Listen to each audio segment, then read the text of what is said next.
Okay, recording. Hello. This is going to be another kind of off-the-cuff Roguebook design contest video. This is the one that I said I was going to make beforehand, and mostly, I suppose it's kind of for myself, this one. It's explaining to myself, maybe for future use, kind of how I designed my cards for the competition. I made a video about advice for cards, but now I want to go over how I used, my own advice to design these cards and mistakes that I made, because there are a couple of mistakes, I think. But I think Sifa's card that I designed is actually, I mean, it's a terrible mistake, and you can't change it on the design contest, and it's a big issue. So that might hurt me in this competition, to be honest, in the long run. But I'm just going to go for it. I'm going to walk you through each of these designs here. And I'm going to start with the actual card design, right? Like the functionality of the cards. I'll go one character at a time in order of kind of unlocking them in the game, the kind of character order of the game. And what I'll do is go over the card, the cost, the functionality, and then the artwork and kind of theming to go with it, because one of the things I'm more proud of with the set of cards I uploaded is the theme. I feel like a lot of people have kind of missed the point of that, designing cards for a single character, for each individual character. And this was in my advice video as well, but what I've seen a lot of is people that have made a set of 4 cards that do very similar things, but kind of changed a little bit for each character. This card is always, they're always one cost, dissolve, use a treasure, give this character a treasure that gives them more power. Give this character a treasure for one battle. Give it a lot of people using treasure. And I think maybe some people don't understand how good treasures are in that game, like these insane permanent upgrades a lot of the time. And they're just like, double the effect of a treasure. Give somebody a treasure. Give somebody a treasure? You know how you get like 2 in an entire area of the game, and then you have to buy more. Using a card with Dissolve to give somebody a treasure, are you insane? Even if it's just for that one fight, I feel it's a very, very strong card. But some people that I've seen are just like throwing treasures at the player. But that's not really thematic to a character, you know what I mean? So that's kind of what I want to go over today as well. Starting with Shara, right? Let's jump right in. So, as I mentioned also in the last video, I built around each character's individual kind of uniqueness. So Shara, I went Courage and Daggers. Sirocco, I went Headbang.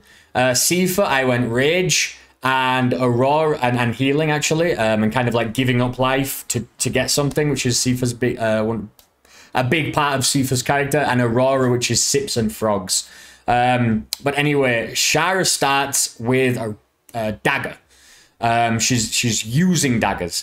So what does it do? Let's just read through it. It's just here. I actually started with just these 2 lines for Shara's card. Okay, I started with just these 2 lines. It's increase damage dealt by daggers by 1 until the end of the turn. Okay, that's that's an okay effect already. But then it's pretty bad on its own. I mean, that could be a 1 cost, or maybe not 0 cost, but a 1 cost or something. But then you need to have it. You wait for it to come back around. It's not very good all the time. In fact, you probably only want it once or twice a fight. So you keep discarding that card, right? But I wanted to add a little bit more than that. So throw all daggers at random enemies. For each different enemy hit, gain 1 courage, which is also a very Shara thing, to gain courage, right? So a couple of things here. Increasing damage dealt by daggers by 1 isn't that much. If she's at the back and she has 0 power, and a dagger does 2 damage, this now makes daggers do 3 damage. It's now 150% of the damage.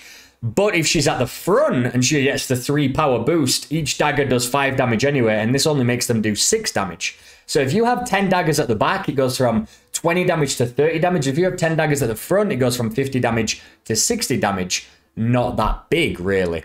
But it scales with power, which is a really big thing for Shara. So I really like that playing with that a little bit more.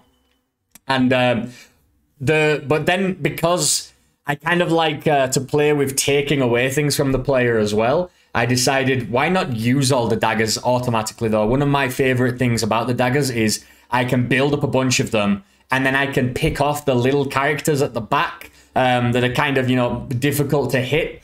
Obviously not stealthed enemies, but I can start choosing which enemies I want to hit with the daggers. If I take that agency away from the player, it makes it a little bit harder to use. You want to build a bunch of daggers and then they're just going to go everywhere and you don't really get to decide where. I thought that would just be kind of a lot of fun to try and play with, and it's, you know, it's a little bit of rolling the dice, which is always fun. But then to make up for that, each different enemy hit you get 1 courage back, so you still get something for it.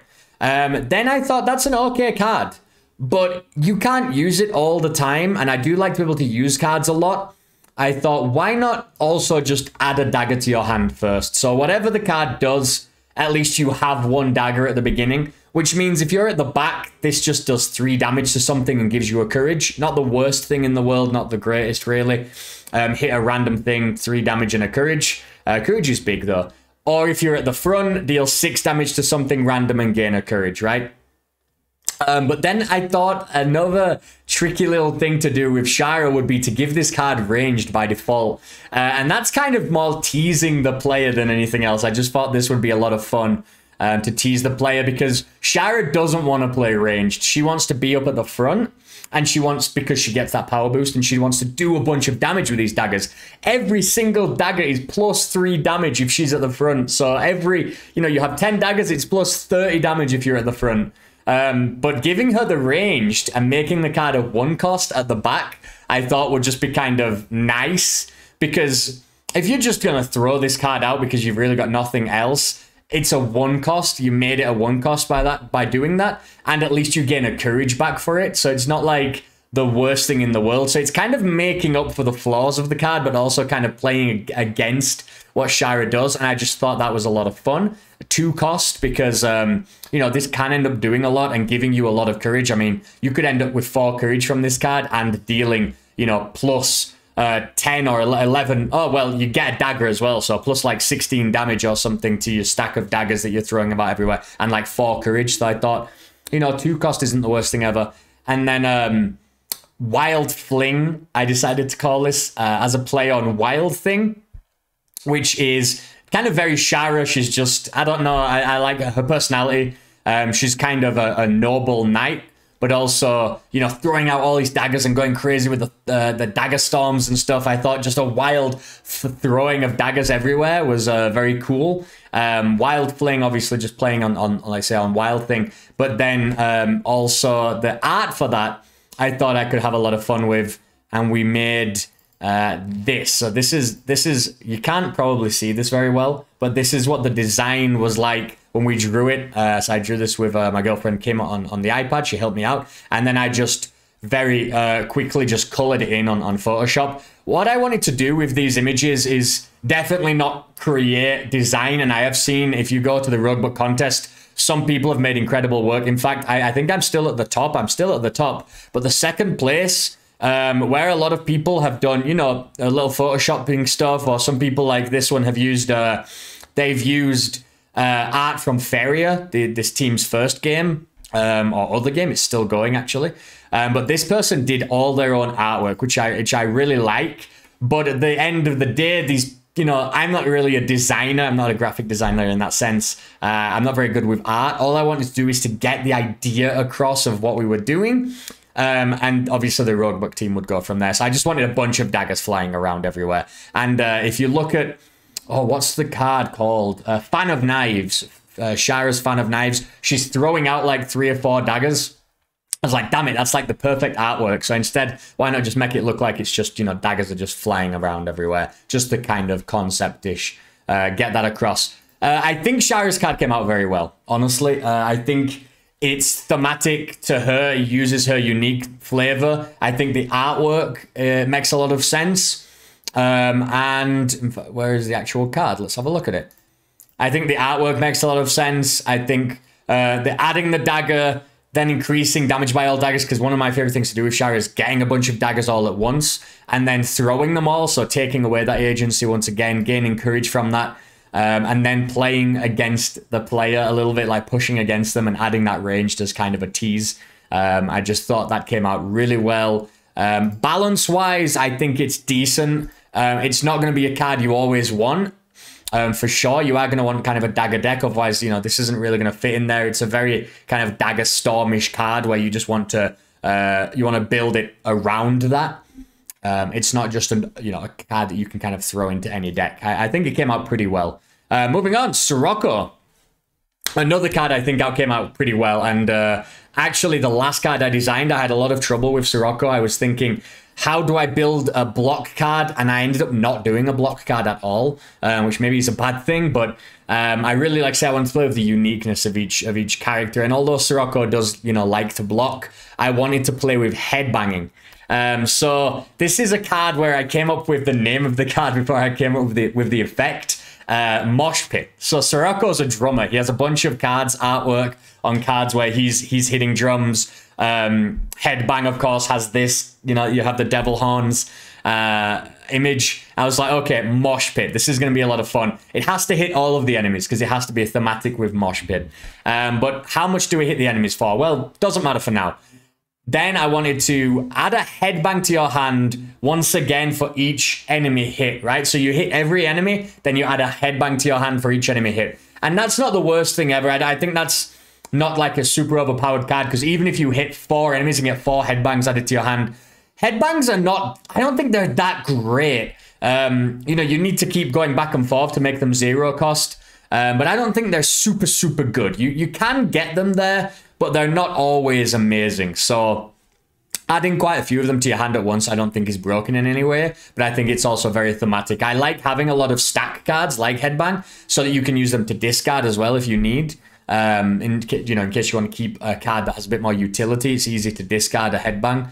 I really like that. And then underneath, I just thought, really just for fun, and once again, the theme, swap your heroes. I really like, the part of Roguebook that I love the most is swapping the heroes back and forth, playing with that.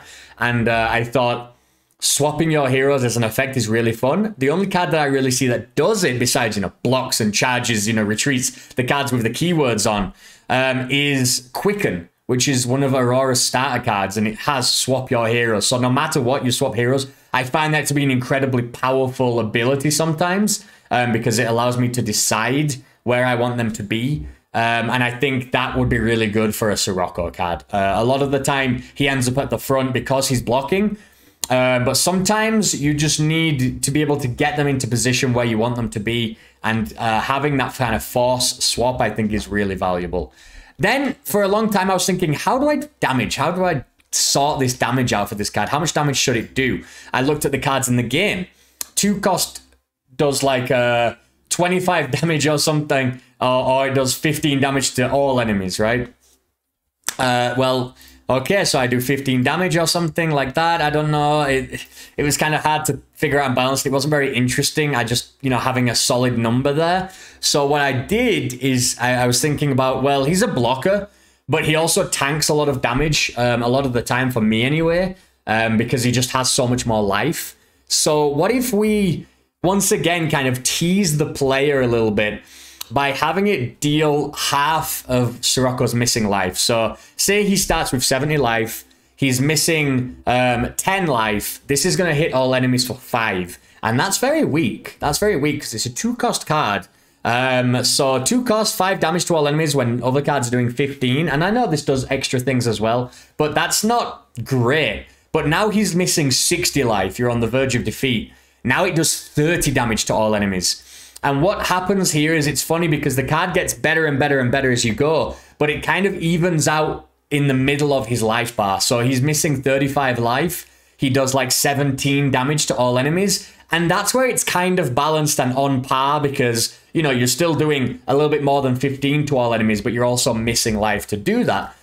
So it kind of balances out that way. So I thought this card was really fun because it pushes players to maybe lose life a little bit on purpose. Push it a little bit to the, further to the edge before, it's like pushing them.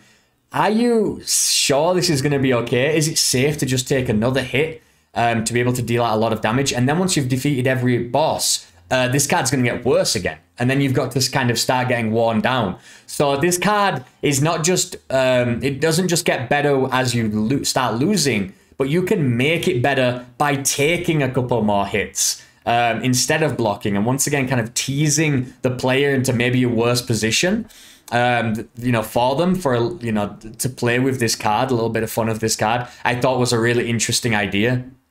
I think the theming came out very, very well. Let's look at this artwork here. This might be my favorite artwork in the end. This is kind of how it looked on the iPad. We were just using some sketching program on the iPad Pro Create, I think it's called. And the idea was we want him to play the drums and, you know, have an audience that's just going nuts, and that's the mosh pit. And then colorized. I just thought it'd be a lot of fun. And I did one of the little characters here, one of his allies. I can't remember the name of that ally. But it's carrying like the little cart. It's it's a cute little ally, and I just thought I'm gonna have it with its hat popping out. Obviously, the devil horns. Once again, really just trying to get the idea across that this needs to be a card of Sirocco rocking out, and everybody's going nuts. Like I said, the more damage he takes, the more damage he deals, and I thought that was super cool. Card came out very well, I think. 2 cost, like I say, I think it's balanced because it does start really bad and get really good. To be, you know, in fairness, the card becomes ridiculous when you're almost dead, but because it's so bad down here and it's so good up here, and you're trying to find that balance in the middle, it's kind of like, well, it's a last resort when you're dying. You know, it's really good when you're dying. It feels great to get the card, but when you're, you know, starting a new area, the card's kind of a dead card in your hand, so that kind of balances itself out there, and then it evens out kind of around the middle of his life bar, which I thought was a lot of fun. I think the balance on that one came out very well. In the end, I think Shara and Sirocco are the best, most rounded, well-designed cards that I came up with. You know what? I'm actually going to skip Sifa and go to Aurora because there are a lot of problems with Sifa. But let's look at the Sirocco card here. I think it looks really nice. I think the text is very simple. It's very easy to understand what it does. I think it's great. I think it might be the best card I designed, to be honest, in the end. Next, we'll jump to Aurora. So this is one that I thought of kind of straight away. As soon as I saw the competition, I was playing Roguebook, and I just thought, okay, well, Aurora, my favorite part of playing Aurora is the sip mechanic, and the frogs, but sips mainly. You know, I'm English. I love tea. I drink tea a lot, but I really liked her cards where she's pouring tea, and there's cards that give you sips every turn. There's cards that, the one where, because a sip heals you. So, and even if you're at full health, it tries to heal you and deals excess damage to the enemy. So there's a card, Phantasmal, I think it's called, and that doubles the damage dealt from, if you heal, it deals damage. So using a sip when you're at full life deals 4 damage anyway, but then that Phantasmal turns that to 8 damage. And I was like, okay, well, I want to play with sips as well. What if it's an ally, because I didn't do any other ally cards, that makes sips better. Essentially, it just makes sips better. And the idea was the ally is a frog, or frogs, a set of frogs that are bringing Aurora honey to sweeten her tea. I called this card in my head when I first it just kind of came out of nowhere. Instantly, I wrote it down on my little noteboard. What I thought was rejuvenating warmth, right? Like the warmth of the tea. And I was like, no, well, it's an ally, so it has to be called like the name of the ally. We changed it to Honeybringers. And, I mean, you can see it right here, but I'll open it up in a second. But once again, a 2-cost. That's 3 2-cost card I designed. And I thought, okay, well, how much life how much do we increase a sip by? And this is where I kind of got a little bit funky. I thought, why not do it by the spirit of the ally? That's interesting because you can play with ally spirits as well. So this is increased the amount of life gained by from sips by this ally spirit. So 3, almost doubling a sip, right? A sip heals 4. Now it's going to heal 7. It's quite powerful. It's quite powerful. It really is. Maybe it's a little bit too good for a 2-cost, to be honest. Or maybe the spirit should start at 2 instead of 3. Especially because you can, you make that stronger and stronger. Maybe it shouldn't be able, you shouldn't be able to increase the ally spirit in any way. Maybe that's how to kind of balance it out. But essentially, I also wanted a way to, as a last resort, reduce the amount of spirit of the ally and use the card, right? Activate. I love the activate abilities on cards because it makes the cards worse, but gives you something back for it. And I thought, okay, well, what better to give you a sip instantly and then reduce the, the power of the sip. So you instantly can heal like 6 from getting a card, which is great because Aurora, is all about that heal. I mean, there is an Aurora card, an ally that's like 0 cost that gives her a sip every single turn, which is 4 healing. So, is that the sip every single turn? No, there's a couple of ways to get sips cards though, each turn like that. But increasing it by 3, doubling the effect of a sip maybe is a little bit too powerful. I liked the way that you can reduce the card to get the sip back, and just for thematic purposes, summon 1 frog because it's, you're kind of activating the card, which is a Honeybringer. One of the Honeybringers is kind of bringing you a sip, right? So mostly just for thematic use, 1 frog, it's not going to do that much really. Even with the doubling frog effect, two frogs isn't really anything.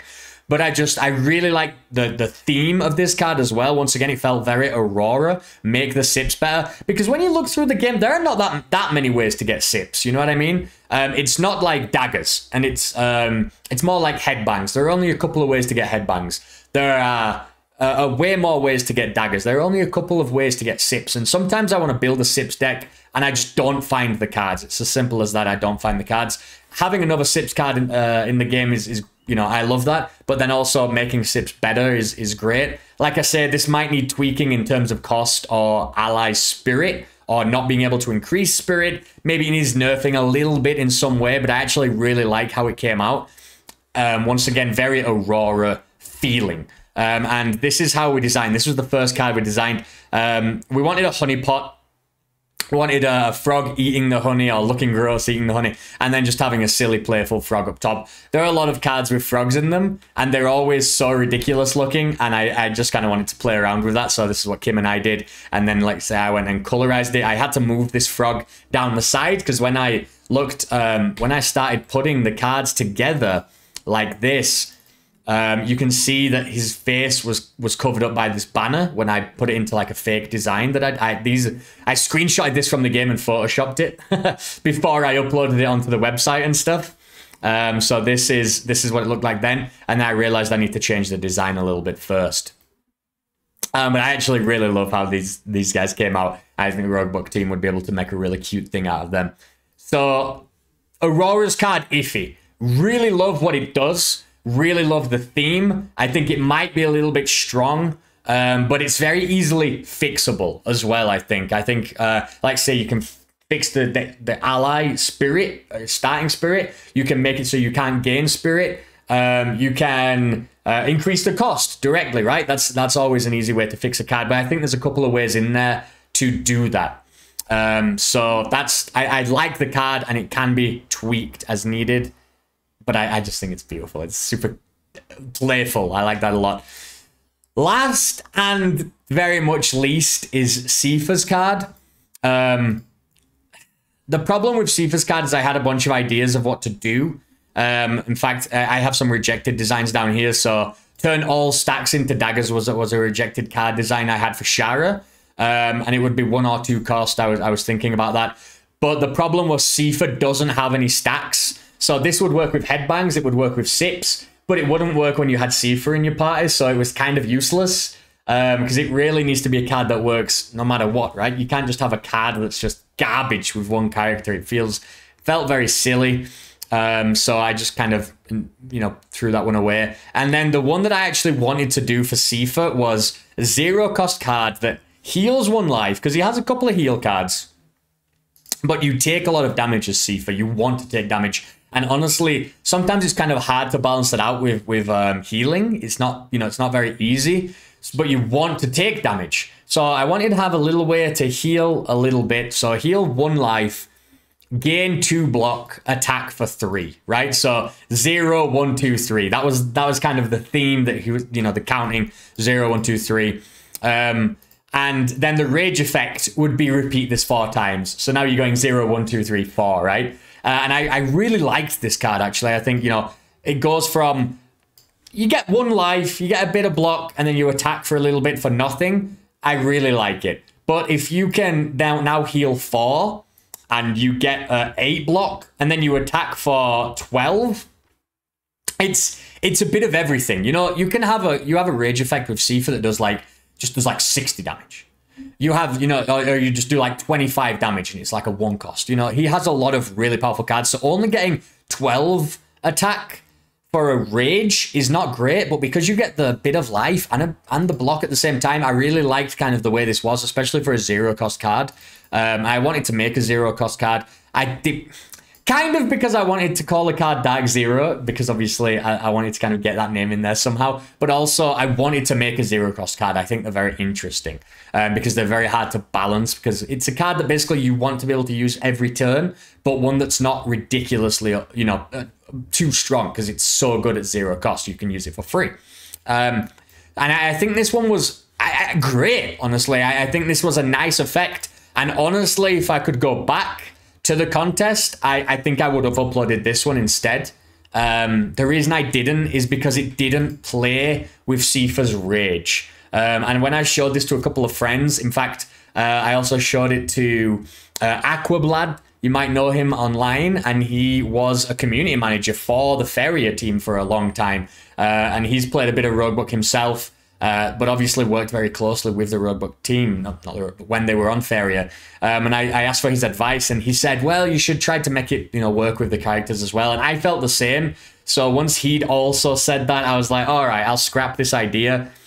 But instead, what I did was make something much worse because I didn't really have an idea for how to, you know, what to do with Sifa's rage. And what I ended up doing is accidentally pretty much copying a card that already exists in the game, which is a 1 cost card that fills Sifa's rage, right? It's called Hate, and it's an epic card because, of course, it's insane. At the end of the turn, you fill Sifa's rage. It costs only 1. But I was thinking, well, if I want it to be 0, what if I can have it so you can always fill Sifa's rage, but you have to pay for the missing rage in life. So if you won and you're on the end of a boss fight and you think 1 big attack can kill the boss, you have, you know, 26 life, you can use a 0 cost card, sacrifice 25 life to fill in all of your rage, you're instantly raging, and then finish the boss off. Something awesome like that. Or you're missing 3 life, you know, you're missing 3 rage, and you just think it would be nice to be able to finish early, get your rage up, and just, you know, go for it. This card will always fill your rage up no matter what. Whether you need a lot or a little, but you pay for it directly with your life, not half your life or anything. It's, you want 25 rage, you take 25 damage, which is a heck of a lot. You want 5 rage, you take 5 damage, which is also a lot, because there are a lot of cards in this game that are just like with Sifa that just gain 10 rage for 0, right? So 0 cost gain 10 rage, well, that's amazing. 1 cost gain 25 rage, okay, but it's the next turn. This card is always fill your rage, but take the damage for it. So it's a little bit dangerous, which is, you know, kind of what makes it interesting at 0 cost. And I thought I have to do something for this as well. So why don't you heal 3 life for each enemy defeated this turn? So if I need, you know, if I need 9 rage, for example, I use this card, or even 10 rage, I use this card, take 10 damage. But then if I can knock down 3 enemies with the rage effect of another card, I'll pretty much heal myself back up again. And that's kind of what I was trying to go for. I was thinking, try to balance the taking the damage to fill your rage up, but then getting that health back somehow by playing, you know, smartly, basically. But I think it's pretty hard to do that with this card. It might not be a card you always want, really. And then the rage effect is where I'm a little bit disappointed, because it also is kind of like the hate card. It's weird because until I went back through the cards and noticed hate, I didn't realize that I'd pretty much copied it. I don't think I've ever played with the hate card before. I don't think I've ever used it. I've never like gotten it in a run. So I never really got to play with it, and it just wasn't in my head as one of Sifa's effects. But basically the hate rage card is, this doesn't use Sifa's rage, remain raged until the end of the turn, so you can keep using rage effects. Well, I totally didn't even realize that that was in the game already. So that's what rage effect that I created was. This does not use up Sifa's rage this turn, but it made it even worse. This turn, if an enemy is defeated by a card's rage effect, gain maximum rage. So if you kill an enemy, you gain maximum rage again. You kill an enemy, you gain maximum rage again. So it's actually worse than the hate card. It's way worse than the hate card, because the hate card is 1. Next turn, you have full rage, and if you use it in rage, you have rage until the end of the turn. It's insanely good. And it's an epic card. I made this card epic. It definitely shouldn't be. It's because I kind of thought this rare one here might have to be changed to epic. Then when I changed it, and then I changed the effect and didn't change the rarity. So I honestly think this card is a total dud. And if I did win the contest, I'm pretty sure this card needs to be completely reworked. Another issue is directly is this effect should be here, and it should be doubled to 6. Obviously. So my whole point of Sifa was I wanted the card and then the rage effect to basically do the same thing, but, you know, better. And there are some cards that Sifa has that it's like gain 10 rage. Okay, but what does it do when he's already got rage? Because all of the other cards make the card better. Do 10 damage, okay, but if you rage, do 25 damage. Make an ally with this much spirit, but if you rage, make an ally with double the spirit. And I always like how the rages use the same effect, but stronger. But there are a couple of cards that don't do that. Like the aforementioned, the 0 1 cost card. I think it's, you know, you just 0 cost, you gain 10 rage, or you just do 15 damage or 25 damage, whatever it is. And I don't really like that. I wanted it to do the same thing. And you can see I've done it here. It's all about gaining and keeping rage from, you know, killing enemies. Gaining and getting rage from all doing something. So sacking life, gaining rage, killing an enemy, gaining rage, and then healing every time you kill an enemy, and it should also heal every time you kill an enemy.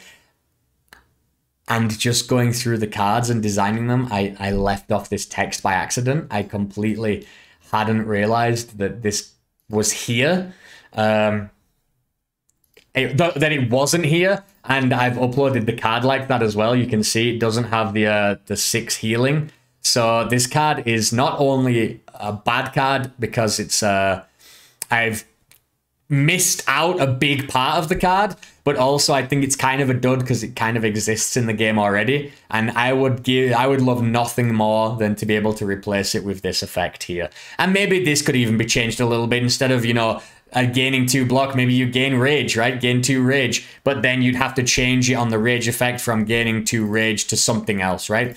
But I really like this card as an effect. It's something that's just kind of always nice to use. It's nothing broken. It just felt good.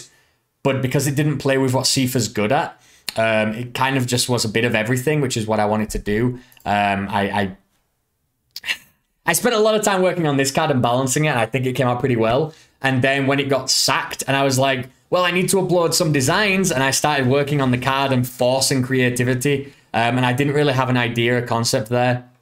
And I ended up using something that's already in the game, and then also mistakenly removing some text and leaving it out and making it even worse. So total dud card. It's up there right now. Roguebook team, if you see this, I apologize. Please let me change the card. Why does it have dissolve? It's not meant to have dissolve either. Dissolve is because the text was there from this card down here, the one that I actually like, and I didn't remove that. So I made a bunch of mistakes with Sifa's cards. It's way unbalanced, I think, because it's not very, you know, this healing isn't there, but also I just don't think it's very good. It's very hard to kill an enemy. So, you know, kill an enemy, then kill an enemy, then kill an enemy, even if you just have a bunch of rage cards. I don't know what to tell you. It's bad. It's bad. And the design for this one I thought was really cool also. It's just Sifa basically sacrificing some life, or gaining some life, depending on the card. Actually, it's pretty much the same, but you can see like the red, it's going through like the vortex. Sifa has a lot of black and red cards, a lot of fire, a lot of like satanic ritual looking cards. He always has the glowing eyes and the scars on them, and I just thought just pulling something out of the void, out of the Dark Zero, I thought that was really cool. It came off pretty well. I just think the card text is very bad. So in all, Shara's card, love it. I really like it. Siroko's card, by far my favorite in effect and theme. Aurora's was originally my you know, the thing that I was most inspired by and I love the most. But now I really like it, but it might be a little bit overly powered. But I still love the theme, and I love the effect actually still. It just might be a little bit too strong. And then Sifa's is basically garbage. And I hate to say it because I want to win. Of course I want to win. But yeah, this would need to be reworked a lot. But yeah, that's how I designed my cards and why I made the decisions I made. Sifa's I rushed for sure. I shouldn't have done. Sirocco's I really thought about. That was the last one I did, so I had a lot of time. Shara's and Aurora's honestly kind of came to me just from playing the game a lot, and then I tweaked them a little bit and started trying to play against, you know, work against the player a little bit in some ways with the ranged and stuff like that. I thought it was a lot of fun. But Sifa's, yeah, I already designed it and then threw it out last minute, tried to make something else, didn't really test it like I did the other cards, as I mentioned in the last video, where I'm kind of playing the game and then asking myself, would I use this card in this situation? Would I use this? I obviously would never use this, or not very often, so it kind of wouldn't have passed the test, but I went for it because I wanted to get my cards up really early, and it was a big mistake. But anyway, that's the Roguebook design, and now I'll shut up about the Roguebook contest forever. It is still like a month and a week to go, still like 5 weeks to go. If you feel so inclined, please go vote up my cards. I very much appreciate it. Look around and vote up some other cards as well. Some other ones have come in that I haven't looked at yet. I voted on one recently, but I haven't looked at a lot of the new ones. I need to go through them. Probably a full page or two now. Yeah, 23. There used to be 21, so there's 2 pages of cards that I need to go through myself. I do like to see what other cards are there, and I have been voting a couple up as well. But go have fun, you know, work on your own designs. Put in the comments below any you know, anything that you have to say about this, whether you like the card, anything that you do differently. Why don't link me to your card designs as well? I'd like to see how some of them are and your thoughts on why you design them in a certain way. What you think of the theme of the cards. Like I said, look at this one, Demon of Wrath, Careful Observation, what a deal. What a deal, maybe not so much, but the existential media. I really like, you know, the theme when they stick to the character. Clairvoyance is one, Rock Solid, Thirst for Blood, Dancing Swords, all very character thematic. But you can see a lot of other ones that just aren't like that, and I won't point those ones out as much, but I do really like these ones where they are, they're being a little bit more thematic, and not just, you know, having the same card 4 times basically with little tweaks. But also thinking about what makes the characters unique, not just in the game as a functionality, but also thematically, right? Who are these characters personality wise? And that's I'm just rambling now at this point, so I'm gonna cut the video there. Thank you very much for watching. Like I say, leave any comments, advice, or you know, questions down below, and I'll get to them as soon as. You can always message me on Twitter, and then I will shut up about Roguebook forever. I'll probably put some more gameplay up, but I'll shut up about this competition forever. Thanks for watching, and I'll see you next time. Bye.